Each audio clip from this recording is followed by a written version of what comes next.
2023 नवंबर का पहला प्रदोष व्रत कब रखा जाएगा ये जानते हैं। हर महीने में 2 प्रदोष व्रत रखे जाते हैं। कहते हैं कि इस दिन पूजा पाठ करने पर भगवान शिव की विशेष कृपा मिलती है।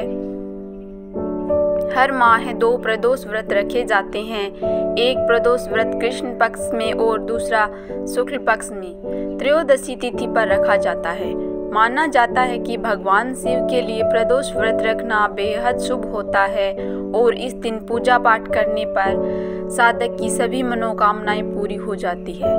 पंचांग के अनुसार 10 नवंबर शुक्रवार के दिन प्रदोष व्रत रखा जा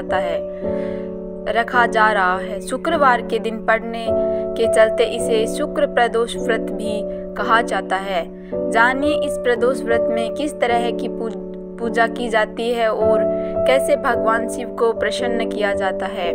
आइए जानते हैं प्रदोष व्रत की पूजा विधि। प्रदोष व्रत के दिन सुबह सवेरे स्नान पश्चात स्वस्थ वस्त्र धारण किए जाते हैं। इसके बाद भगवान शिव का ध्यान करके व्रत का संकल्प लिया जाता है। प्रदोष व्रत की असल पूजा रात के समय प्रदोष काल में होती है। इस चलते सुबह भक्त केवल शिव मंदिर दर्शन के लिए चले जाते हैं और रात में प्रदोष व्रत की पूजा करते हैं। प्रदोष व्रत का शुभ मुहूर्त प्रदोष काल में होता है। प्रदोष काल 5 बजे के बाद शुरू होता है और आमतौर पर 8 से 9 बजे तक रहता है। पूजा सामग्री में बेलपत्र, धूप, दीप, पान, सुपारी, लौंग, इलायची और गंध आदि शामिल किए जाते हैं।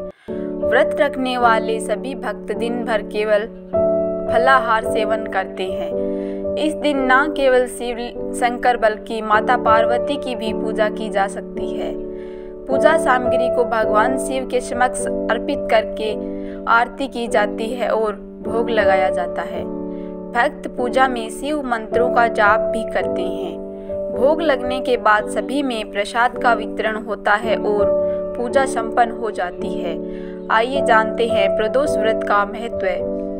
महीने में दोनों पक्षों की त्रयोदशी तिथि पर प्रदोष व्रत रखा जाता है। प्रदोष व्रत सोमवार के दिन हो तो उसे सोम प्रदोष व्रत कहते हैं। मंगलवार के दिन पड़ने पर इसे भौम प्रदोष व्रत कहा जाता है। इसी तरह बुध प्रदोष व्रत, गुरु प्रदोष व्रत, शुक्र प्रदोष व्रत, शनि प्रदोष व्रत और रवि प्रदोष व्रत रखे जाते हैं। हर प्रदोष व्रत का अपना विशेष महत्व होता है। शुक्रवार के दिन पड़ने वाले शुक्र प्रदोष व्रत को भृगुवारा प्रदोष व्रत भी कहा जाता है। इस व्रत को रखने पर सौभाग्य की प्राप्ति होती है। इससे जीवन में धन और खुशहाली आती है और साथ ही कार्य में सफलता भी मिलती है।